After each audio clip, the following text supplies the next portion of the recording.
Could the end be near? Some Middle East scholars, I say some Middle East scholars, probably the preeminent Middle East scholar, Bernard Lewis, is pointing to 12 days from tonight as the day Iran could open its arsenal and launch their fury against the world. The date, August 22nd. The reason was suggested by that preeminent Middle East scholar, Bernard Lewis, in this week's Wall Street Journal. He says the date corresponds with an important day on the Islamic calendar when the Prophet Muhammad flew to Jerusalem, then to heaven and back. It's also the day Iran's president says he'll answer the world about his nuclear program. Lewis wrote in the Wall Street Journal, quote, "This might well be deemed an appropriate date for the apocalyptic ending of Israel and, if necessary, of the world." So is Iran planning an attack against Israel in the coming days?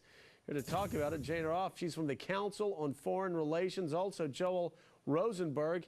He's a former senior aide to Israeli Prime Minister Benjamin Netanyahu. Jane, let me begin with you. Bernard Lewis, as you know, widely respected as one of the top Middle East scholars, but he's talking about a possible apocalypse 12 days from now. What's going on?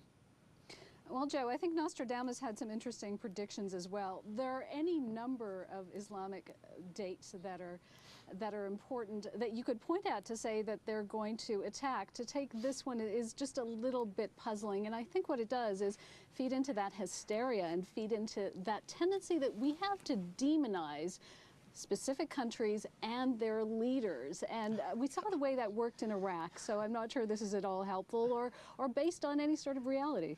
You know, if this were coming from a conservative congressman who were running for re-election in, say, my old district, that would be one thing, but it's coming from Bernard Lewis. Why do you think Professor Lewis is writing an article like this in the Wall Street Journal with his reputation obviously still on the line? He obviously has a stellar reputation as a scholar, but there is a real feeling that Iran is the source of all evil, essentially, in the Middle East, and that it has to be addressed. And along those lines, what we're hearing a lot of is that it has to be addressed by, in some cases, preemptive strikes. Again, to take one date in the Islamic calendar, not even the most evocative date, if we're talking about dates that have significance for Shia Muslims, let's take Ashura, which is the date that Hussein was assassinated, that in Karbala. That goes to the heart of everything they believed, an occasion so dramatic, so filled with emotion that Saddam Hussein banned Shias from commemorating it. So again, to take this date in August 22nd when they're going to answer in some form on the nuclear question is really quite speculative. And Joel, what's your reaction? What's the reaction of Israel for these type of predictions? Obviously, if the apocalypse is launched, Iran simply doesn't have the ability to launch missiles or weapons into the United States. It would be targeted at Israel. Well, that's right, and I'm glad that Jane's not running the country right now. I've got to tell you, she's minimizing the Iranian threat. Look, the president of Iran is saying publicly that the end of the world is rapidly approaching and that the way to hasten the coming of the Islamic Messiah is to launch a global jihad, first to destroy Israel, the little Satan, and then to destroy the United States, the great Satan. This is what he's saying publicly.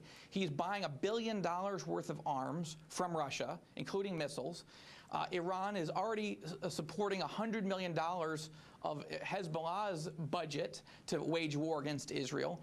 But it's not just against Israel. Look, the president of Iran not only said he wanted to wipe Israel off the map, in the same speech last October, he urged the Muslim world to envision a world without the United States. But this is his objective. It is apocalyptic. That's his view, and he's trying to get it done. But Pat Buchanan, let me bring you in now.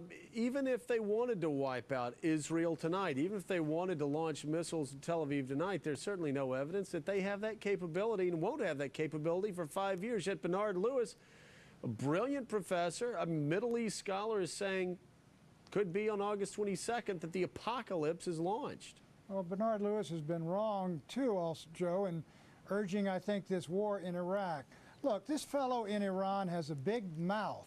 He has done absolutely nothing, even in this war in Lebanon. He's talking about what he's going to do to Israel. He has done nothing for a good reason. They can't even produce enriched uranium, and the Israelis have 200 to 300 atom bombs. If he tried to attack Israel, he would be finished.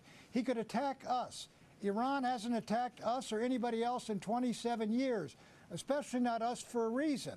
If he does, he knows his country will be destroyed. It would be a horrible war for the United States of America, I concede.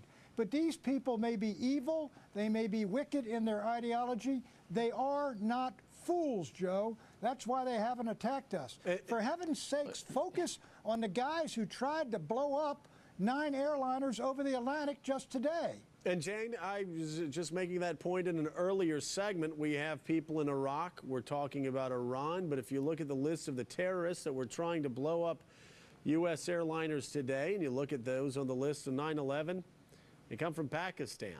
They come from Afghanistan. They don't come from Iraq, and they don't come from Iran, do they? Not as far as we know, and I think it points to the fact that we've got to look at the root causes of why they're coming from Pakistan, why they're coming from the Muslim world, and the answer is not, as many people are putting forth, to bomb Iran. The answer is not to continue those airstrikes in Lebanon that's feeding that rage that really is about to engulf the Middle East and parts of the Muslim world. There are a lot of people who are very, very afraid of the repercussions for the United States as to what's happening there now. All right. Thank you so much, Jane. Thank you, Pat. Thank you, Joel. We want to invite all of you back on August 22nd to talk about the end of the story.